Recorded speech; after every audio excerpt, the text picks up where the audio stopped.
Hi, I'm Dr. Mahesh.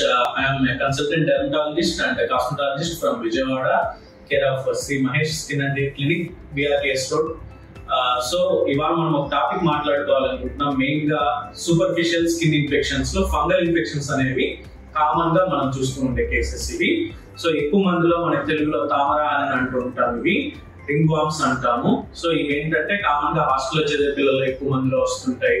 Next వచ్చేసి ఈజీగా ఇవి కంటాజియస్ డిసీజ్, సో ఒకరి నుంచి ఒకరికి స్ప్రెడ్ అవుతూ ఉంటుంది. ఇది మనం మెయిన్ గా కేర్ తీసుకోవాల్సింది ఏంటంటే చెమట పట్టకుండా చూసుకోవాలి. ఇవి మెయిన్ గా చెమట పట్టే ప్లేస్లో, గ్రాయిన్, చంకల్లో, ఇలాంటి ప్లేస్ లో కామన్ గా వస్తుంటాయి. ఈవెన్ ఫేస్ మీద వచ్చే వాళ్ళు ఉంటారు, స్కాల్ప్ లో, తల్లో వచ్చే వాళ్ళు ఉంటారు. సో ఏరియాని బట్టి మన ట్రీట్మెంట్ అనేది ఉంటుంది. మెయిన్ గా వచ్చేసి treatment at least 2 to 3 months continue అవుతుంది. చాలా మంది 15 days కి 20 days కి ఆపేస్తారు, అది కరెక్ట్ కాదు. మనకి క్లినికల్ క్యూర్ అంటే ఏంటంటే దురద మాత్రమే కాకుండా మచ్చ కూడా తగ్గిపోవాలి. ఫంగల్ ఇన్ఫెక్షన్ మచ్చలు అనేవి తగ్గిపోతే మళ్ళీ రిపీట్ అవ్వకుండా ఉంటుంది. సో మనం మచ్చ తగ్గక ముందే మనం ట్రీట్మెంట్ ఆపేసాము అంటే కనుక చాలా ఇబ్బంది పడతారు. ఇది మెయిన్ గా చాలా మంది తీసుకోవాల్సిన కేర్.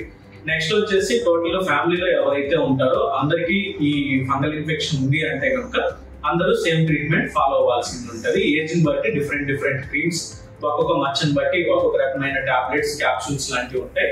అవి కరెక్ట్ గా తీసుకుంటే క్లియర్ అవుతుంది. సో ఇప్పుడు ఫంగల్ ఇన్ఫెక్షన్ రిలేటెడ్ మీకు దగ్గరలో ఉన్న డెర్మటాలజిస్ట్ ని కన్సల్ట్ అవ్వండి. బెస్ట్ ఆప్షన్స్, బెస్ట్ ట్రీట్మెంట్ అనేది ఉంటుంది.